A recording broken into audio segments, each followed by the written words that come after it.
Takulandirani program ya lero ya Cruise 5. Lero tili ku nyumba kwa Atupele Muluzi amene ndi wapampando wa chipani cha UDF, United Democratic Front. Takulandirani program uyi. Zomwe mbiri cho. Mwakhalako kuno ku Malawi komanso mwakhalako kunja. Makamaka kukhanya maphunziro anu. Tatikumbutsani kuti maphunziro anu anayenda motani. Monga mukudziwa kuti naphunzira muno Malawi. Yes. And then ku United Kingdom.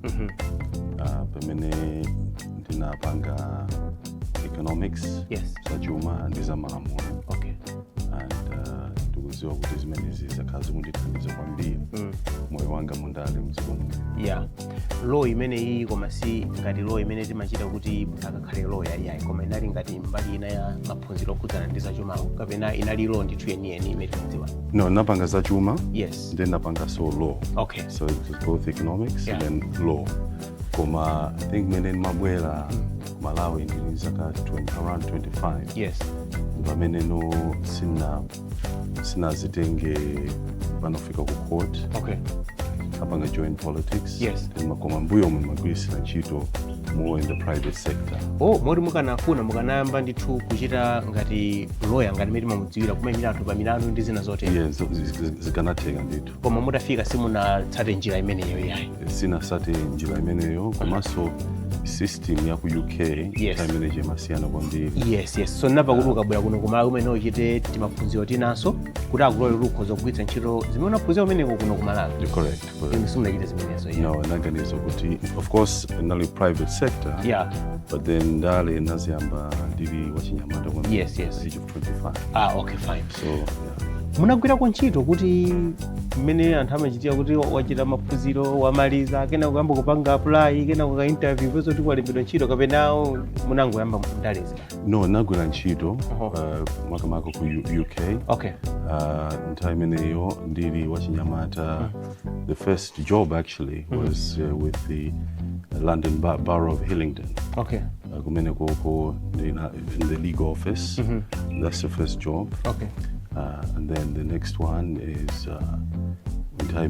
when I came back to Malawi, was now to establish a bank.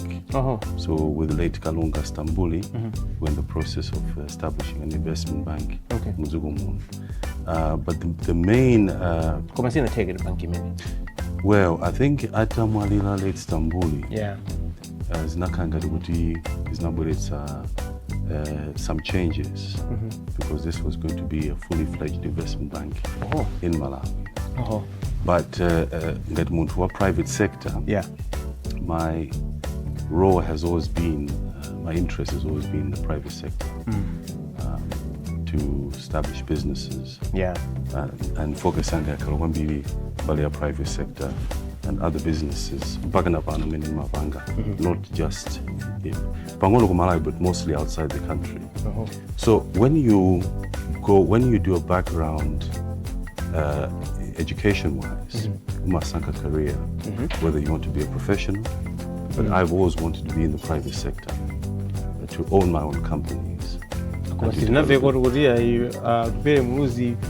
Managing director, kapena CEO, kapena yanchani mumapanga ma business yanje out of interest for sinaveko unena kuti mulipena pake kuti ayingati ndale timadzoti mapanga ndale komano kuti there's a certain kind of company kapena a business kapena a firm or something like that sinaveko ine here. Lilima company angapo. Oh. Yes. Okay.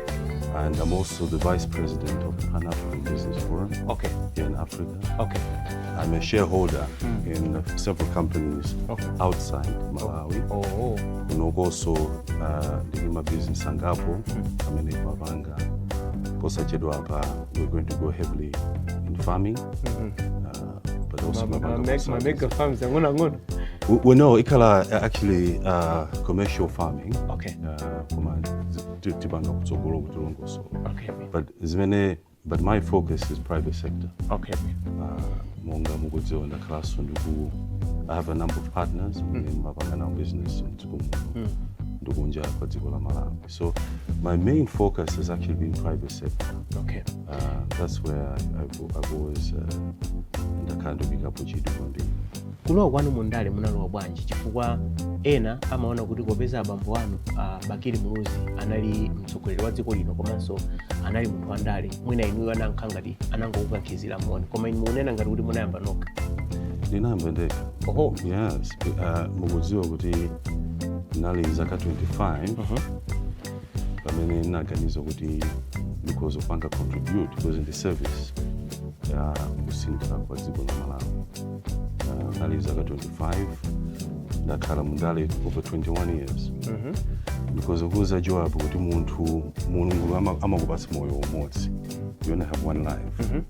You don't have another life kuto apa ndeni ngoyesa. Tena kono ndikwere nduzayamba tsopano pano. You choose. It's a choice. You cannot force muntu kuti unene kuti because zilimo kuti ndekupanga makuti.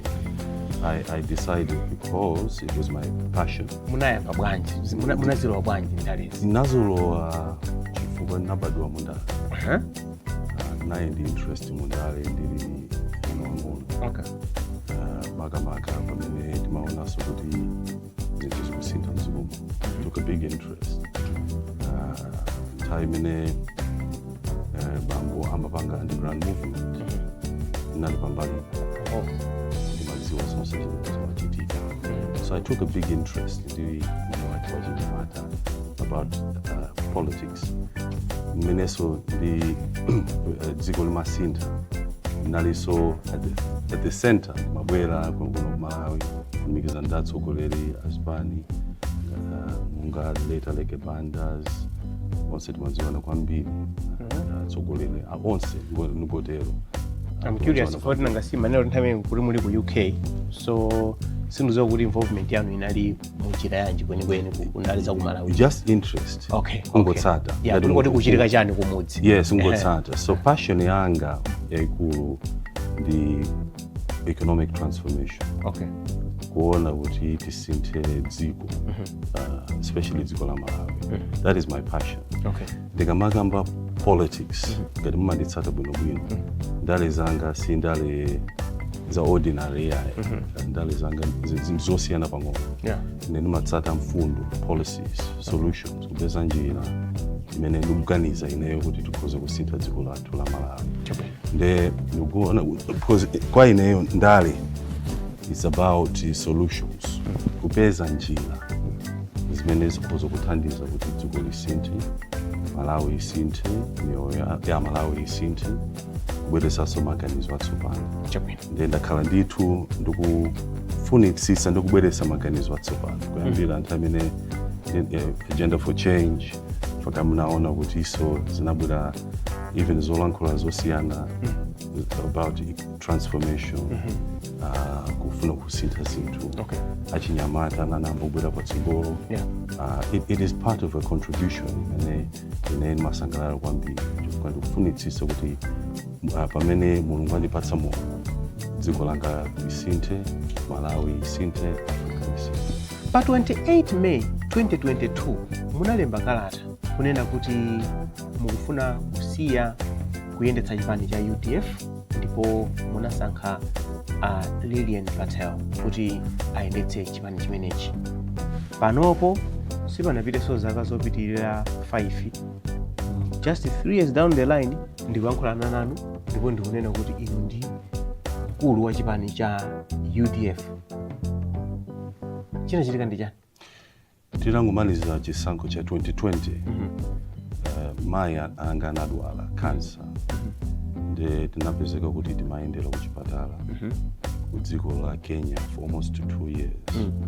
Munga mukudziwa kuti iwo anandi ana awiri alongo wanga natsala ndekha so amadalira ino kwambiri. Then makhala ndikuyendera Kenya for almost 2 years and atamwalira atatisiya I had to grieve kwalimekeza mayanga. It was also a very difficult time chifukwa so akupita kumapeto kwa moyo wawo pamene so amayi awo akazangaso cancer yomweyo anali ku India. Then akanga ti inabweresa chisokonezo makamaka pamene akazanga anali ku India maendera ku Kenya, ana mndiri nangu asiya panali zinthu zambiri ndithu zimene sizinali malo mwacho. Okay. Ndengati munthu, as a human being, I said no, ndipange focus kwambiri on the family to make sure kuti one, ndalile mayanga bwinobwino, ndikonze banja, ndibweretse pamodzi, chifukwa zinthu zikachitika chonchi kuti wambe uphatikiza ndale ndi zina zotere zimafuta. Koma chifukwa chimene munawuza Malawi ndi chakuti pachingezi mudati you want to venture into business for the development and progress of Malawi. Chimene munatiuza ife. Ndiye koma apa mukambaso zina. So zikunkanga zikusiyana. Zinali zaulemu. Yene naitana my leading hotel, the secretary general, akuziwa bwinobwino. Nali pachipinjo chimenecho. Okay. Ndiye munthu suyenera kufotokoza nthawi imeneyo. Okay. I had to just mwaulemu kuonera kuti ndasiya kaye ndichite zina kuti ndipasidwe mpata, because people will not have understood. Yeah. Kunali kuti mwasiratu kapena kunali kungoti mubagwirisiza kaye pakumvana kwanu ndi alire mpata, chifukwa ife tinamva kuti Atupele muluzi asiya ndale sitidzaonanso mundale, ndipo apa alire mpata achitenga chipani akupita nacho. So that is why kubwera kwanunso kunakhanga tikunadzidzimutsana kuti awamesa amati asiya kodisi. Ndinanena kuti I've stepped back from activity. Kizungu yake nayo you have stepped back. Yeah, stepped back imatanthauza kuti ndikuyima kaye. Kuti zimatheka ndithu munthu kuyima kaye. Kandi pa ntchito zimatheka ndithu. So ine ndakhala mundale 21 years. Ndinazipereka mundale kutumikira mtundu wa Malawi, koma ngati munthu ukukumana ndi chipinjo kuti mwina pali zina zimene ngati munthu sizingatheke kuti ukwanitse kupitiriza amene anthu akufunira mundale, zimakhala zovuta. Fake ndinanena kuti mwapadera ndikupanga step back. Of course, ndinapatsidwaso mpata kuti ndikhoze zina ndi zina amene mabanja amene akudziwa cancer makhalira. It's a big burden on the family. Financial, emotional, psychological, pamakhala zinthu zambiri. Yes. Sindifuna kufotokoza zambiri koma it's a difficult time. So, yeah. Ndemangano ndiyotani pamene alire mpata onayendetsera chipani pa nthawi imene munayinoti munapanga step back? Ndimalemekeza kwambiri pano leading hotel, anagwira ntchito kuonetsetsa kuti chipani cha UDF chikuyenda bwino. Monga mukudziwa so kuti sinali ku parliament, iwo nali member of parliament, nali parliament, amayimira chipani cha UDF ku parliament komanso kunja. Ndikuwathokoza kwambiri chifukwa anasunga chipani nthawi imeneyi, koma sikuti inali ndi maganizo onena kuti ndibweraso kuti it was a process kuti anandipempha kuti mene zililimu ndikupita kuchisankho kuti muyima pa chisankho ngati candidate kapena kuyima ngati president wa chipani. Ndinawuza kuti mene zinthu zilili mdziko muno, anthu akudandaula kusowa kwa macovid, njala, zinthu sizili bwino mdziko muno. Ndine wachinyamata wachichepere, ndi maganizo anga atsopano amene ndikuona ngati kuti nditati ndalankhula Malawi mwina ndatsegula maso kuti pali zinthu zina zimene zikozopangitsa kuti tisinthe dziko lathu la Malawi. And if my voice is not heard, if I don't speak, we'll lose once in a generation opportunity. Bwanji simunangwasiya alire mpatero kuti akayimire chipani cha UDF? Iwo ananena kuti samafuna kupitiriza, samafuna kuyima nawo pa chisankho pazifukwa zina, and therefore pali panaibeso ena amene amabwera poyera kuti afuna kuyima nawo pa chisankho chimenecho. Samafuna kapena inuyo mudawakaniza kuti asapanga? Ndakaniza bwanji sinali president wa chipani. Kunena kuti chinthuchi tsopano ndabwera mwini wake ndifuna ndichitenge, ndiye step aside, ndifuna ndilowepo. Sizinali choncho. You cannot do that. She was in full powers. Ngati the president wa chipani. Iwo inalibe mphamvu iliyonse kuchipani cha. Napanga step, I was not president of the party. sinali member wa national executive. Democracy matanthauza kuti aliyense ngati afuna kupikisana amata kupikisana. But of course in your case since democracy fine meme mabwera munangonena kuti ayi anthu anena kuti akufuna ndibwerere ndiye ine ndamva pamene munakwira kunyamba lwe masonkhano ya UDF ikupanga celebrate yes munena kuti ayi anthu anandipempha ndenda kezo that was a democracy unakha kuti anthu abwetsa ichi. No, that was a declaration kuti ine ndikhala mmodzi ufuna kupikisana nawo ku convention and any person was free kunenaso kuti inaneso ndipita ukapikisana nawo convention. Ndiye palibe amene anabwera kuti atapikisana nawo. Palibe amene anaboza pikisana ngati mene zinachitikira ndi Kamala Harris Democratic Party. I mean I was not leader, sinali mtsogoleri akanabwerera kuzapikisana. But in the case of Kamala Harris zinachitikaso the Democratic Party and this is our choice. Ineyo ndikuona kuti izi zinachitika apazi zinakuonetsani ngati munthu woti you are not decided about kutsogolera chipani cha UDF chifukwa chonena kuti mmene munkanena kuti you are stepping back of course apa mwalongosola bwino lomwe koma zinaonetsa ngati kuti mwatuluka mundale ndipo simukufunanso kuti muzikhala involved mundale kenako mukudzatulukiranso ukangofika poti anthu iyaya kundifuna ine ndipo ndamva the call ndabwera amene afuna tipikisane and then conveniently kupezeka kuti palibe amene afuna kupikisana nanu and now here you are back on the seat memuna alipo koma zikuonetsa kuti kodi munthu jenjeni imene akufuna ndi chani. Joab, iyi ndi narrative imene mukufuna kuti mukhazikitse. One, ine ndi politician. Yakhala mundale 20 years. Munthu zikakuchitikira pamoyo kuti wakumana ndi mavuto kumalira kwa mayanga zinandikudza kwambiri because I was very close to my mother. Panayi zinthu zambiri zinasokonekera around me. Timayiwala kuti yes ndi andale but Atupele is also a human being. Ndi munthu amakumana ndi zinthu zambiri. Simunganene kuti ndakhala 20 years kutumikira dziko lino la Malawi demukayikire kuti Atupele sali mundale. Ine ndinakumana ndi mavuto ngati munthu ndinapempha kuti ndipumikaye ngati president wa chipani cha UDF. Koma sisi matanthauzo kuti ndiye kuti moyo wangu wathira pamene pokwera. I have a right to be able to contribute to the development of this country. Kapena mufuna munduze kuti ineyo nsazalankhulenso ngati dziko likusokonekera nizingoyang'ana because zinthu sizili bwino. Ndikudziwa kuti ena sakusangalala akanakonda kuti Atupele asazaonekenso pandale. There are many people that I'm sure don't want it. Komano sikuti anthu sikuti afuna musankhuwe komano kuti inuyo muzingokhala kuti mtsogoleri wa UDF ndi inuyo pamenepo ndi pamene ndikupaona kuti it's a very peculiar arrangement. Ngati sakundifuna andikozotola pasi udindo. Inetu I am just here kunena kuti ndazipereka ngati candidate. Ngati anthu a UDF munduze Joab munduze mtsogoleri amene anasiya chipani kusiya mpando kupereka kwa munthu uyu. I'm the first leader to do that. Okay? But you came back because and it happens in politics. So we cannot use you as an example of that region. For you step back for just close to a year. 2 years.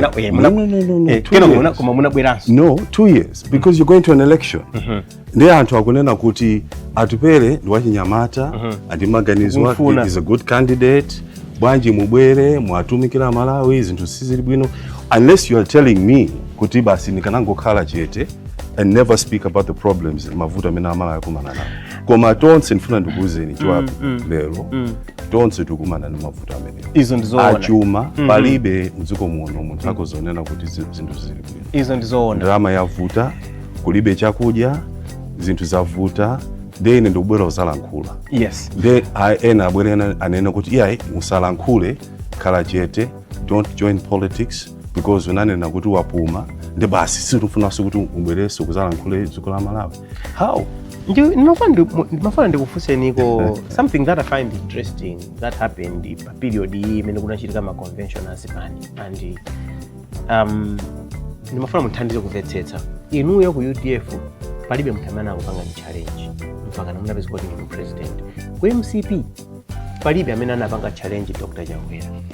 Ku PP palibe amene anapanga challenge Joyce Banda. ku DPP palibe amene apanga challenge a APM, ku afford palibe. So now inuyo muli nawo mukagulu kamene kaka kanthu amene sakupangani challenge.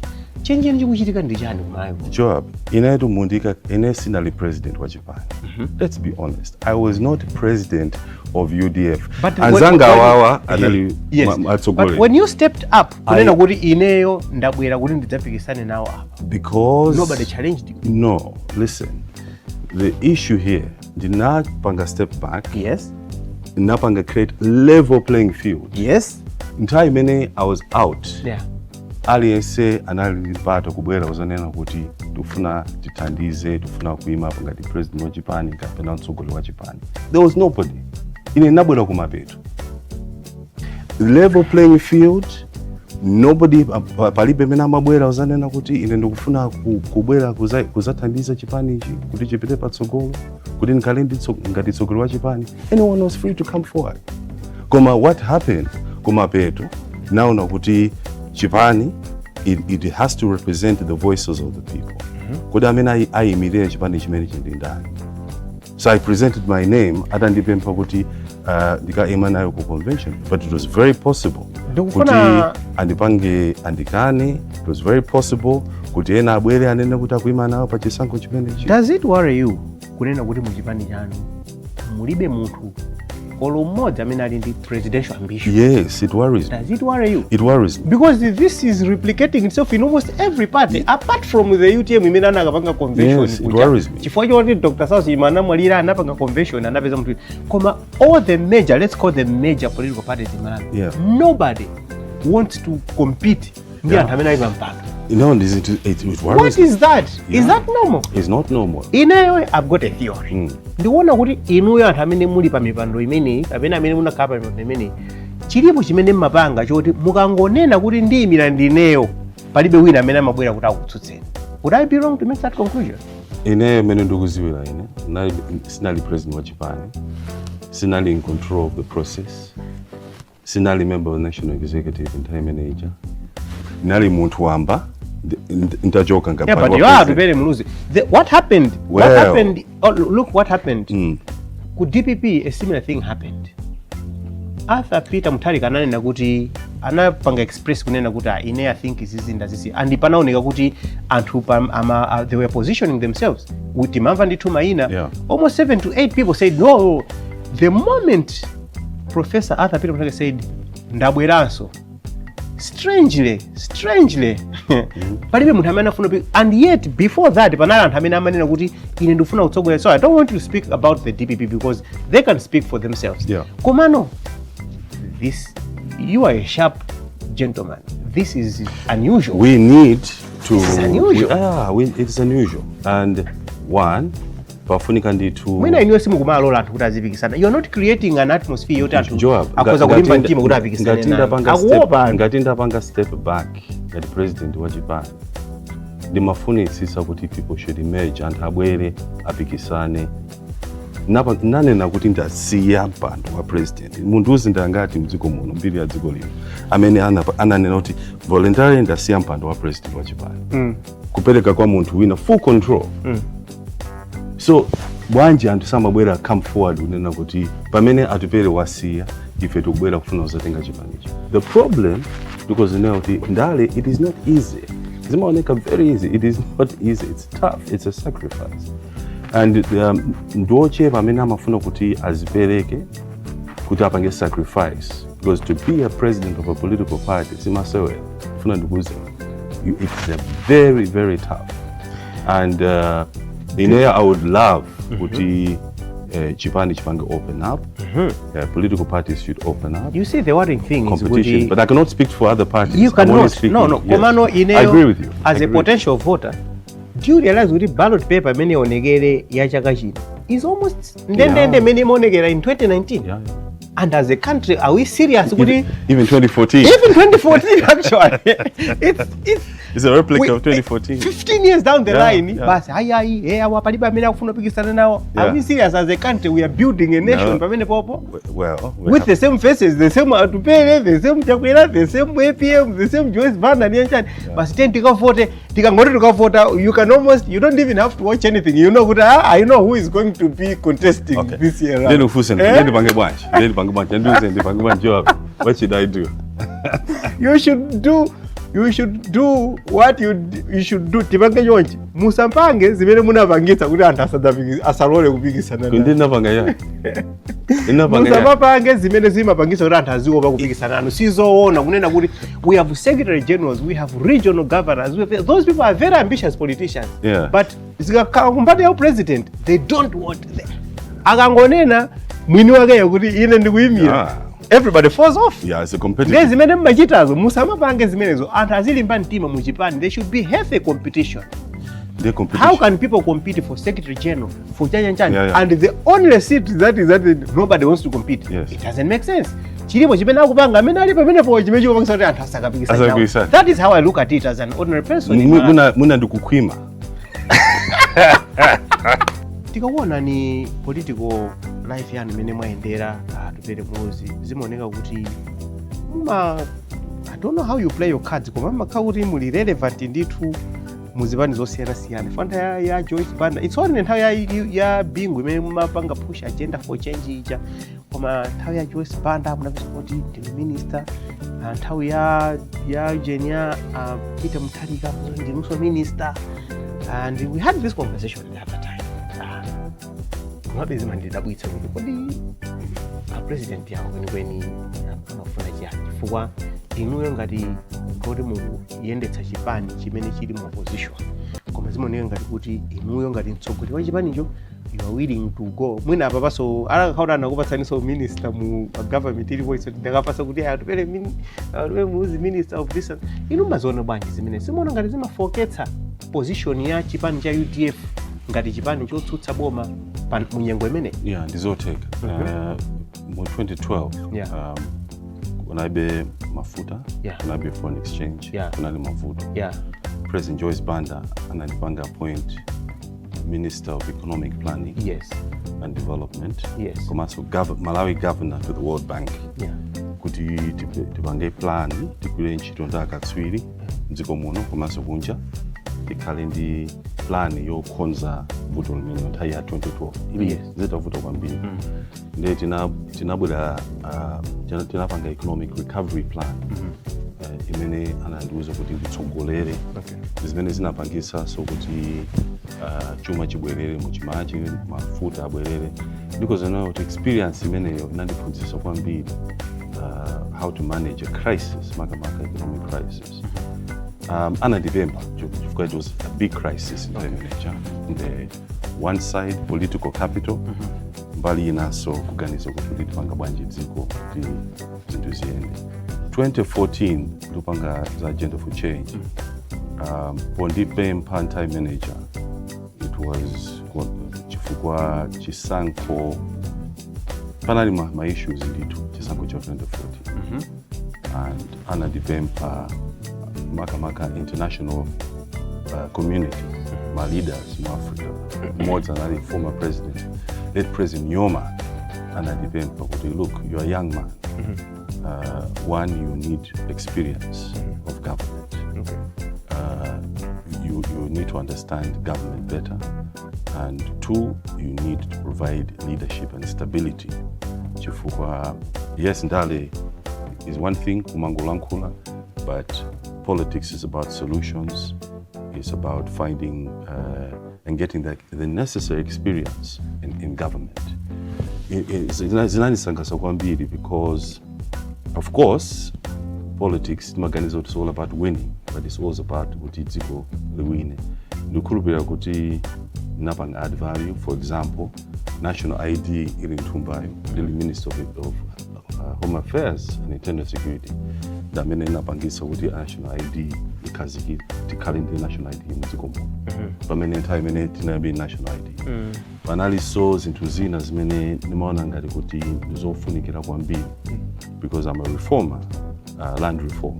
Ukuziwa imene inavutira land bill parliament. 10 pieces of legislation for over time manager since independence. Sinasinte kaingesetuka malo. But we were able to bring it to parliament and get it passed and get that conversations going. Komaso my contribution kubwelesa makina atsopana magetsi solar. That's what I'm very proud of because we're not talking about simakamba kubwelesa makina atsopano ubwelesa mpavu ya magetsi mzukomo. Mangodalira hydro. But ndakhala Minister of Energy, that is when tinayamba aggressively pursuing alternative energy sources. Magetsi ogwisira zuwa. Pamene tukuona tsiku la lero makampani anamba obwera opanga mphamvu za magetsi kulisira dzuwa ndi zina zimene ndikuona ngati kuti inali contribution yanga kuti dziko la Malawi lipite patsogolo. So now that is where I come in.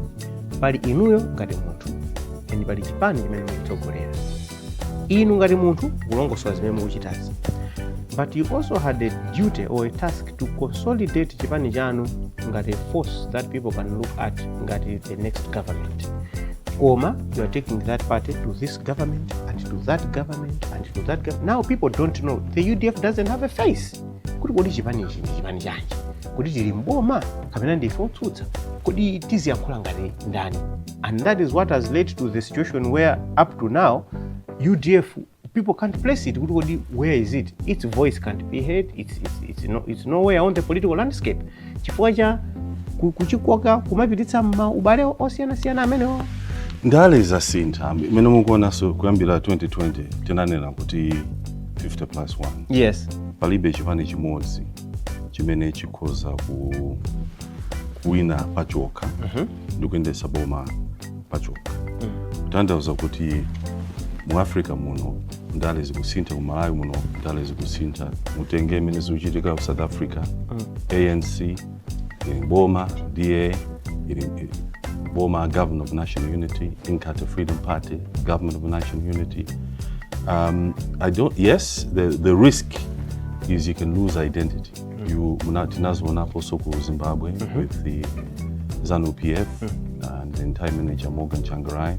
Also in the Government of National Unity, MDC. That is a risk that you take in politics. But muduko kurubotiti ni talowano nyengo ya ma coalitions, nyengo ya ma alliance.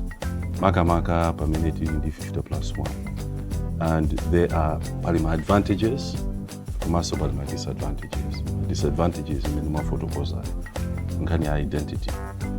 Kumando kurubira kuti ndale it is makale ndipuma yayi short term thinking. Land ndale is a long term. Ine nalo ndale for the long term. It is not short term kuti ndekuti zichitikelero basi. It is a process. Pangono masunta. Even kuti MCP ifike mboma inatenga almost 30 years kuti abwererenso mboma. It's been a process. Pangono.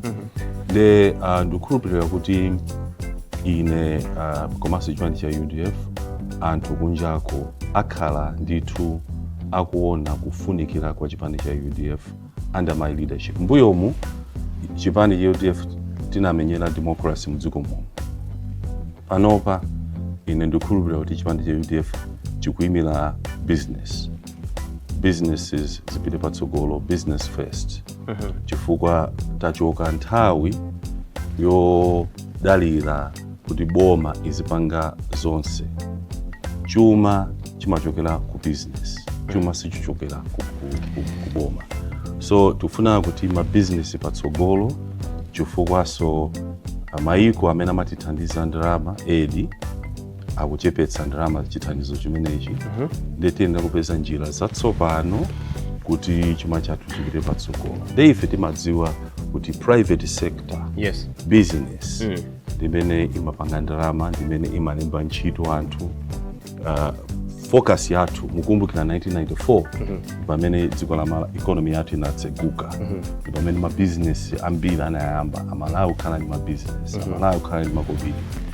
ndefa yake tuonana kuti in the process chifukwa tikamalankhula zimatenga nthawi kuti amvetsetse then ndikhulupirira kuti pang'ono tifikapo ndithu anthu akuyamba kumvetsetsa kuti tikuyimira chani. Amuluzi mukutsogolera chipani chimene chachoka from chipani choti chinayendetsako boma kupita ku opposition kufika poti tikuyankhula pano.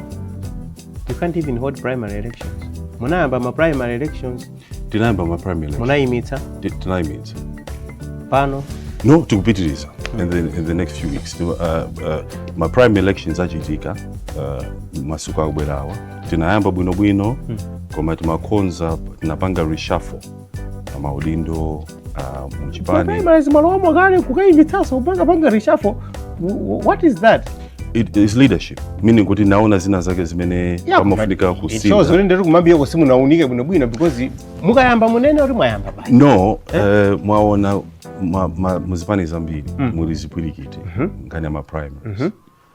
So kuti mukayamba ndio kuti simukayimike kaye kukhonza kuti pasakhale madandaulo chifukwa ena amapita ku koti nadulira masamoni chifukwa pamakhala madandaulo panali madandaulo ambiri. No, process ipitilira timaliza and tikalima ziwoneka kuti anthu sakupikisana nawo sakufuna kupikisana nawo pa mipando ya UDF. Actually ma primaries amene akuchitika anthu akumangopita yekha munthu kuti nene ngene munaloera inu akuzanda. No, there's heavy competition. Kulibe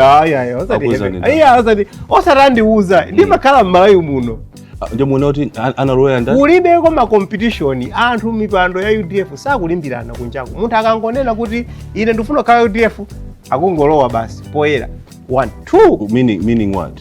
There's no competition. Nobody wants to represent the UDF pasi sanko zimezi kubwerazi pa mipando ya parliament. Chifukwa chani? Ndiye ndifunse ine kuti chifukwa chani? No, inonda mene mubweresa information. Ife tikungoona kunena kuti zipani zina zimene anthu akupikisa nazo kumakhala ma competition very stiff 5 8 even more kucheza koma ku UDF kulibe competition ina iliyonse ya kuoneka kuti chipani choti anthu sakufuna kuchiyimira pa zisankho. Inu simukuziona zimenezi? Iniyo ndamene mwalankhula zimenezi.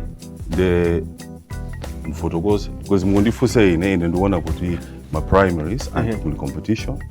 Iniyo ndamene mukunena kuti anthu Have you also noted kunena kuti mumalo amene kunali ma sitting MPs a UDF sikumakhala mpikisano wina uliwonse? It's almost like kuti kumene kunali ma sitting MPs akumangopangidwa endosi kuti awakame almost kuti ngati kuti pasa systematically kuti pasakhale soka competition kena kalikonse, and that is also a point of concern. Taimika my primaries kuti tiunike zinthu zingati zimenezi. Ndifake tinaimika kuti tionetsese kuti kukhale process yabwino kuonetsesa kuti ma candidate amene asankhidwe akhale ma candidate amene anthu akuafuna. Chifukwa that's why nanena kuti inaimika because nimaunika kuti what do we need to do to make sure kuti processes zimene zikuchitika zikhale ma processes amene anthu akuvomereza nazo. So tikalowanso pa primaries ababa mulishuwa kuti zonse zikhazira kuonzeka sikukhaso zomangopanga rubber stamp kuti constituency analipo kale wakuti basi ameneyo. There has to be competition. There will be competition. Akutero program ya Cruise 5 amene wandi Atupele Muluzi, president wa chipani cha United Democratic Front UDF. Ino ndi Cruise 5. Ndipo lero tikuyeza ndi Atupele Muluzi, president wa UDF. Chipani chimene chinali pa mgwirizano ndi chipani cha DPP mene tinkakaponya zisankho zachibwereza mu chaka cha 2020. Kuna nenedwa zambiri nthawi imeneyo koma nkhani imene nadzidzimutsa anthu ndi imene zipani ziwiri izi zidanena kuti mamonita awo asowa, mamonita awo amenyedwa. Awali apa wananena kuti wina waphedwa ndi anthu amene anali otsatira chipani cha MCP ndi UTM nthawi imeneyo. Mapolisi ananena kuti 1 sanalandire ripoti yonena kuti anthu enalo sanamenyedwa kapena anasowa kapena wina anafa.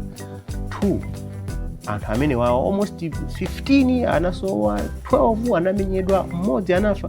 Mayina awo mpaka na pano sadziwika kuti anthu amene ndi ndani ndipo anapita kuti. zimenezo zinalizoona kapena zinangokhala zongoyankhula? No, zimene zinachokera ma report amene tinalandira nthawi imeneyo. And zikachitika chisankho timamva zambiri, tinalandira ma report ndi mwina tapangidwa investigate, napezeka kuti mwina zambiri timene timalandira mwina sizinali mene zimanenedwa, simachitika ndithu. Ubale wanu ndi DPP nthawi imene ija makamaka titalowa mu chisankho cha chibwereza chija unalopatsa chidwi kwambiri, makamaka ifwa chionena kuti DPP makamaka utsogoleri wa DPP umaoneka ngati kuti ubwerera kumbuyo pang'ono, chifukwa even misonkhano imene machititsa andimachani mati ndimakhala kunkuno ku Malawi ne ndimaona ndithu misonkhano imene machititsa amene matsogola kwambiri munali inuyo a UDF koma DPP olevini Peter Mutharika ku misonkhano pena usabwera, ine ndimaona kuti Atupele muzi aone kuti ayimanacho chinthuchi, koma this is supposed to be an alliance mainokhala wina apa pushing together, koma zinaoneka ngati kuti aya papatili balance, koma iya tamapita ndiweyo nzangawo. Inu munazoona bwanji nthawi imeneyi? Job, ndikuziwa kuti tukamba zambiri zambuyo. Yes. Ineyo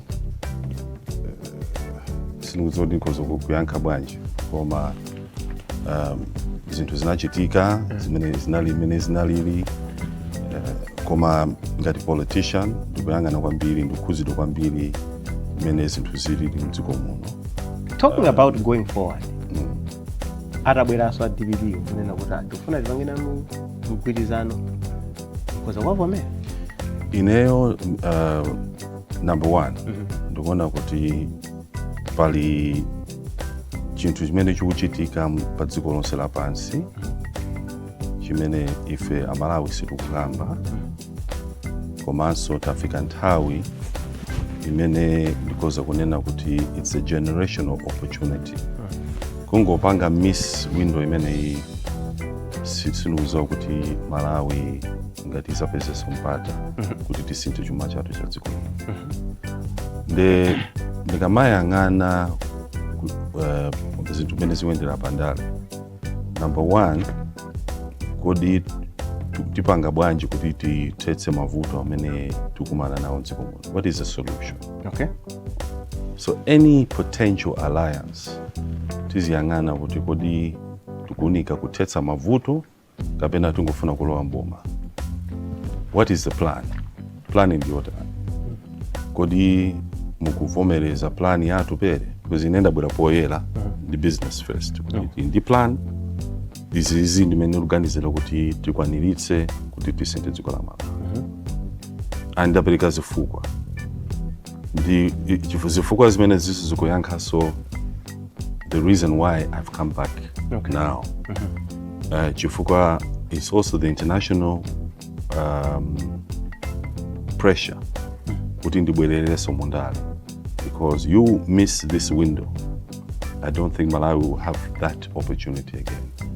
Opportunity imene monga mukudziwa tili pa nthawi imene maiko olemera in the Gulf nations ngati UAE or Kuwait, Saudi anapeza mafuta oil.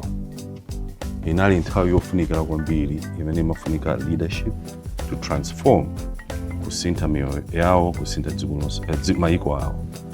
Ifeso ngati dziko la Malawi tili pa nthawi imeneyo chifukwa tapeza ndikozaona mafuta atsopano, the new oil, imene ndi critical minerals, ma minerals miyala, chifukwa tukuchoka ano kugwirisira mafuta magalimoto, tukupita ano kugwirisira mabattery. Mabattery ameneyo awapangidwa ndi miyala imene ili mdziko momwe. Ndi global supply panopa ili very low. Ndipo pali chidwi kwambiri kuti makampani abwere mdziko muno ayambe kukumba miyala imeneyi. Miyalayi ndikoza unena kuti tifaniza ndikoza kupanga compare ndi imene oil, the boom of oil imene inachitika maiko ngati ameneyo. Tanda kuzoti dziko la Malawi kuzolemera kwambiri. Fake ndikunena kuti pafunika sovereign wealth fund, pafunika kuti kambirane nkhani imeneyi Malawi aliyense aidziwe boma strategy yathu ikhale imeneyi, the critical minerals, tiyikeso ndondomeko zoonetsesa kuti tiyambe kukopa makampani amene athandize dziko la Malawi. It's a one in a generational opportunity. Ndiye kamakamba zatsogolo la Malawi ndikuyang'ana kwambiri pamenepo chifukwa tataya nthawi kumango ndale mango kunyozana mango tukwana ndikamaona misonkhano yayi ndifuna ndizabweze ndikatenga mphamvu. Power is not about that. Ndaonesaso dziko lino kuti ine ndibe mudani ngati mwatchula kuti ndagwirapo ndi President Joyce Banda, ndagwirapo ndi President Atupele Mutarika, ndimakumana ndi President Chakwera, ndibe mdani mundale. I don't have an enemy. Ine ndikuyang'ana kwambiri kuthana ndi mavuto mdziko muno, and that's what I represent. Ndikudziwa kuti the generation yanga imene isinthe dziko lino la Malawi. Ndikuwuzeni chimene ine chimandikhumudwitsa ndi anthu andale ngati inu, ndi zinthu zomanena zinthu kungokhala ngati kuti kungovundukulako pang'ono koma osanena chonse. Inu mudayankhulapo kunena kuti mukudziwa kuti pali anthu ena ake amene ali mboma ili amene anatsekula maakaunti kunja kumene akumayikako forex. Mwali mukuwadziwa ndi information yonse. Pano tikuyankhula pano olo kuti muyimitse mwana mufunsa kuti vuto limene kumango kuti zuza ndi chani ndi forex. Anena forex mwina sadziwa kuti zikulandazo yani, komabe amalawi ambiri akudziwa kuti forex yavuta. Mukuzokwanitsa pano kuti uza kuti ndi ndani amene ali ndi maakaunti kumeneko ndipo zikuyenda bwanji zinthuzo? Mwina ndikufotokozeni motere ndisanayankhe funso lanu. Yes. Nkhani ya foreign exchange pakali pano tili ndi ma exchange rate awiri. Exchange rate imodzi ndi official. Yes. Kupanga trade in 1,600 kwacha to the dollar ya ku banki. Ndeti ndi exchange rate ina ya 3,600 black market. Mene black market. Ndi anthu amene ali ndi access kapena mpata kapena mphamvu kanja ena mwina sindichula maina pakali pano akugula dola mabanki wa 1,600 momono ukayigulitsa pa black market momono pa 3,600. Izi zimene zikubweretsa black economy. Ndiwese tifake mukuona kuti dola yathu ikusokonekera, tukusungabe problem imene ikubweretsa a distortion of the market, and taisunga dola mene ilipo pamene paja, and creating this black market, and people are benefiting from this crisis. Amene akuvutika ndi anthu inu ndine, wa local business people, tukagula dola kuti ibire ubanki sitikaipeza dola iyayi ndikuti tikugula dola pa 3,600. Izi ndi dala. I'm saying ndi dala because you can make a decision, pali a policy decision imene akanachita kale is to liberalize the kwacha and to abolish the peg. Sindokamba za devaluation. Devaluation is different. Liberalizing is allow the dollar to kuti izipanga trade based on market forces, supply and demand. It's a policy decision. Goma poisunga the dollar at 1,800. Sorry, I beg your pardon. It's 1,800 at the official rate, at the bank rate.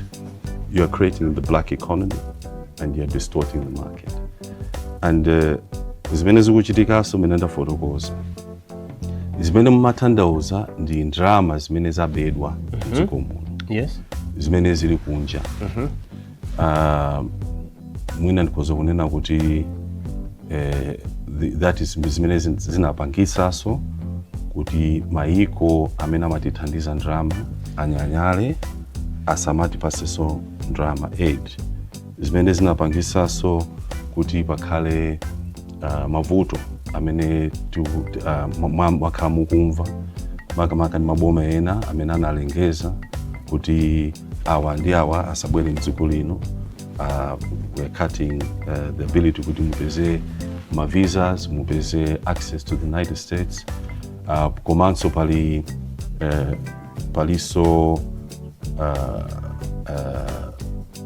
paliso umboni kuti ndalama zimene zabedwa mdziko muno zili kunja kwa dziko lino, and the international partners are ready kuti atithandize kuti tipange repatriate ma funds abwerere mu dziko lino la Malawi. Koma sizotanthauza kuti munthu ndakuti kupanga legitimate business ndikuti uli kapena account kunja ndikuti koma ndalama zimene akuganiza kuti it's part of proceeds of crime, ndalama zimene zachinyengo kapena ndalama zimene zadzera mu chinyengo. Ndiye chifukwa yake ineyo sine court, sine munthu a law enforcement. That fact is you cannot name names. So what's the point, kunena? Kunena, because we're going to go after them. So the change of government is coming, and there'll be, once there's a change of government. Dikire kuti mukatsala wamboma ndi tikambe kuchiro yosaka ndalama zimene. Tukuziwa kuti and kusintha boma with international partners. I mean tukambirana nawo akudziwa zimene kumene kuli ndalama zimenezi.